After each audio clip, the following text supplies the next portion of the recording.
please subscribe and don't forget to press the bell icon to get notified whenever we upload a new video. But joining us now is MJ Khan, who's Chairman, India Council of Food and Agriculture, with his budget wish list as well. Mr. Khan, hi, welcome to the show. What is your sense really when it comes to agriculture, farmers especially, because for the longest time it really has been about the branding, marketing, easy market access that the farmers have been missing out on. What can you expect from budget on that? You have rightly said it, that there is going to be a very strong agriculture orientation or focus in this budget, and partly coming from the Prime Minister's vision of doubling the farmers' income by 2022, the call he has given, and partly that the distress that we are witnessing in rural areas on account of prices fluctuation, on account of sometimes there is no market available for some commodity and so on. So therefore, first priority we see has got to be helping the farmers with marketing.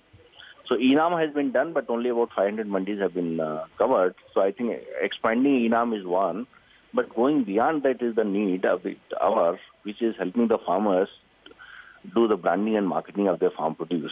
So I think on that, the entrepreneurs have to play a big role, and therefore agri startups have to be given a major push. So this is one area.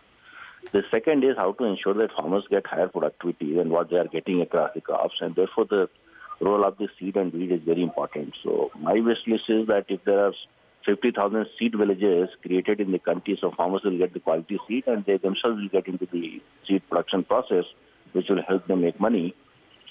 Third area I see is that technological support to the farmers, and therefore strengthening the universities. 75 universities are there, agriculture specialized, which is more than anywhere in the world.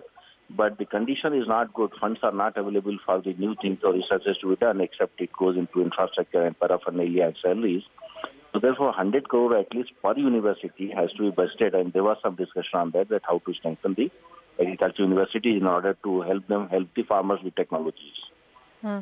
Mr. Khan, also, how would you look at the India's competitiveness when it comes to that? Because while we are one of the major producers for many of those agricultural commodities, how do you see that being strengthened in the international markets? Do you see some incentive coming in on that side?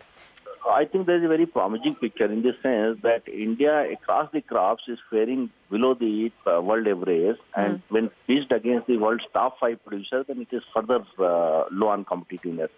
Despite this fact, India is able to export about $40 billion worth of farm produce. Now, which means if with this condition we are able to do this much, if we are enhancing the productivity levels, which is very low compared to the world average, and within India, what we call yield gaps, which means what best farmers get and what the average farmer gets, there is about 3 times difference, which means one farmer may be getting 100 kg from the same unit, the average of the country may be 30 kgs. So how to help these 30 kgs people move up to 40 kgs, 50 kgs, 60 kgs and 70 kgs to come closer to the top producers. Sure. So bridging the yield gap is very, very important. It is between the state also. For example, Punjab produces about 3,000 plus kg per hectare of wheat, whereas rice, Chhattisgarh gets about 1,400. So there is a difference of more than 50% between the two states itself. So the yield gaps variation between the states, among the states, and among the farmers, that is one area which needs to be bridged for Indian farmers, competitiveness to be enhanced to meet the world average and compete at the world market. Sure. Mr. Khan, I also wanted to come in on one more point here. As of now, a much debated point, of course, has been the state and the the center, the togetherness that they have in sense of procuring, in sense of policy reforms, etc.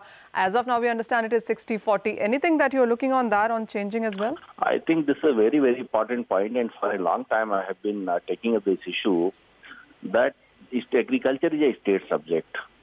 Now, many times states do not come on the board, and the time that it takes process of reconciliation and convincing them, it is a hell lot of time. So, the global happening, especially in the post-production, let the pre-production part of activities be under the state subject, but the post-production, if not brought under the central subject, at least under the concurrent list of constitution, which means central laws in contradiction will prevail upon the state laws.